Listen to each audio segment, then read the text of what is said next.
The industry may be going through a hard time, but the bikes we're looking forward to in 2024 are enough to brighten anyone's day. So here's our hand-picked selection of the top 5 mountain bikes we can't wait to see in 2024. YT's Jeffsy enters its 3rd generation, and the brand's quintessential trail bike sees some headlining updates. Even if the launch video didn't feature Christopher Walken this time round, there's plenty of star treatment going on here. The big hitter is the inclusion of internal frame storage on the carbon version, a first for YT. Using a double-sealed lid with an easy access mechanism, 2 neoprene stash bags keep your essentials dry and ready to hand. Rear wheel travel is actually reduced by 5mm to 145mm, while the same 150mm of bounce is used up front. Reach is 5mm longer on a size large, while the chainstays grow by 2mm. These still come in 2 lengths, measuring in at 437mm on size small through large, going to 442mm on XL and XXL sizes. The seat angles are also size specific, getting steeper as the frame size increases. Large bikes have a 77.9° seat angle in the low setting, why not just call it 78, coupled with a pretty slack for a trail bike 65° head angle.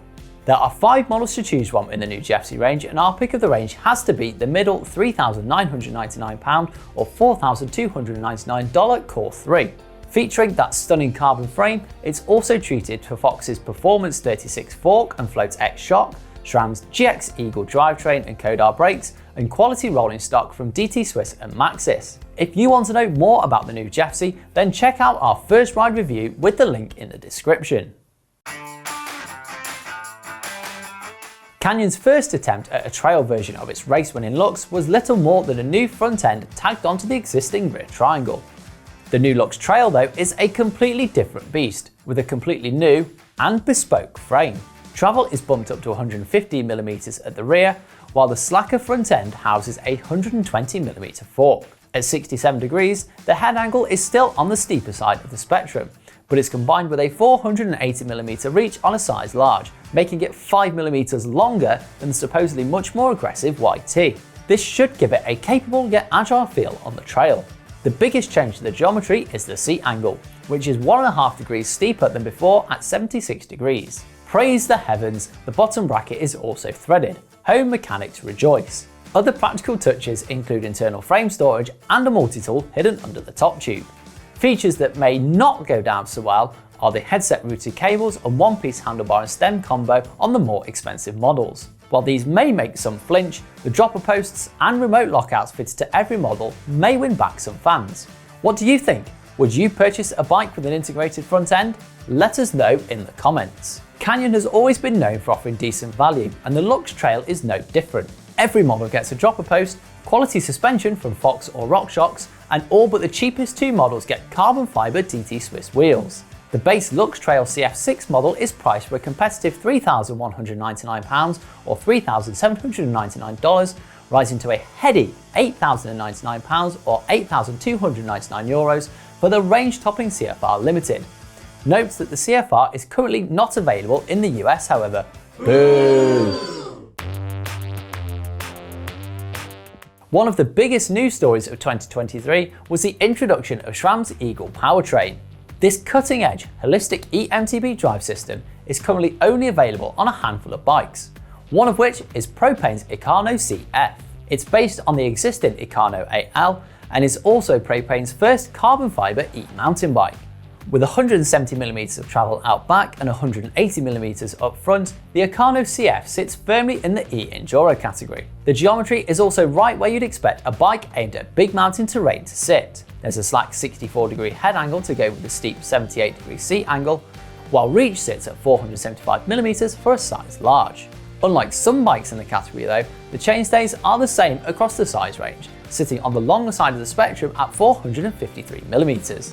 The brand's unusual Pro 10 suspension layout is retained from the Shimano-equipped Ekano AL, with the vertically positioned shock floating between counter-rotating links. It's certainly an opinion splitter. Do you think the Ekano is a feast for the eyes, or does it have a face for radio? Let me know in the comments. The big news though is the Ekano CF's SRAM Eagle Powertrain.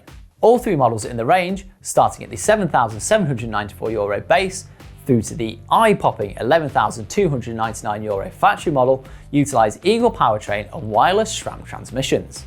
These work together to provide the bike's drive and include the cutting-edge auto shift and coast shift functions. If you want to know more about Eagle Powertrain, check out our review with the link above or in the description. Are bikes like the Ekano CF with its electrical assistance and wireless automatic shift in the future?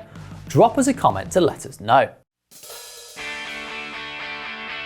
The intense M1 downhill demon is back with a bang for 2024. The M1 name has a long and storied history. The original debuted way back in 1994 and had a huge, at the time, 5 inches of rear-wheel travel. Fast forward to later in the 1990s and the M1 was the bike to be on.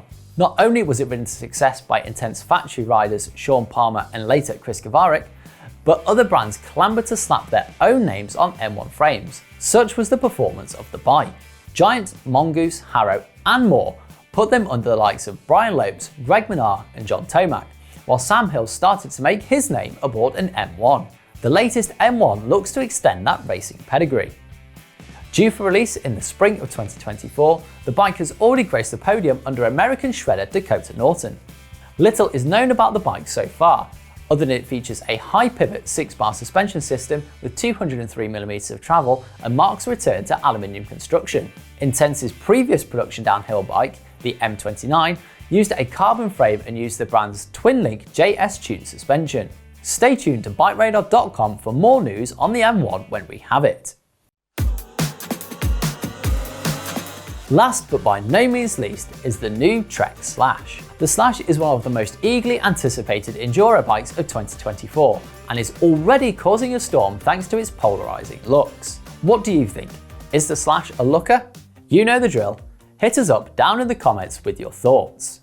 That said though, the new Slash stands out from the crowd with a new high pivot suspension design and revised geometry. Starting with that high pivot, and the Slash is the first Enduro bike from arguably one of the industry's biggest brands to feature the design. They're definitely not just a feature you'll see on smaller brands now. Trek reintroduced high pivots to its range with the Session and continues the resurgence with the Slash. The high pivot is located way up the seat tube and the idler pulley is placed lower and more rearward rather than directly to the main pivot. This is to help Trek tune the kinematics to its needs, so the bike should pedal well and offer excellent bump absorption.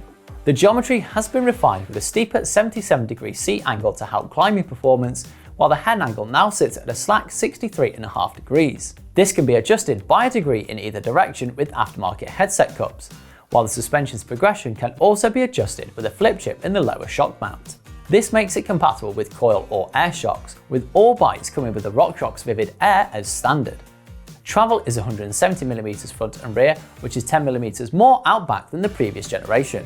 The Slash also switches to on-trend mullet wheels on all sizes, though you can make it a full 29er with a spare rear wheel if you want to.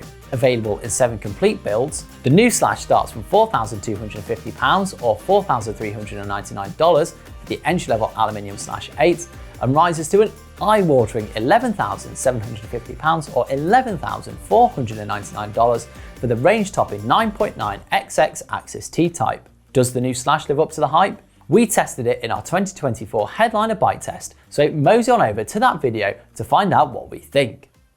So there's our top 5 bikes we think you should be excited about for 2024, and we'd love to know what bikes you want to see on the channel. Don't forget to subscribe if you haven't already, and if you want to check out the biggest eMTB challenge we took on this year, then check out this video where Will attempts 47 downhill trails in just one day.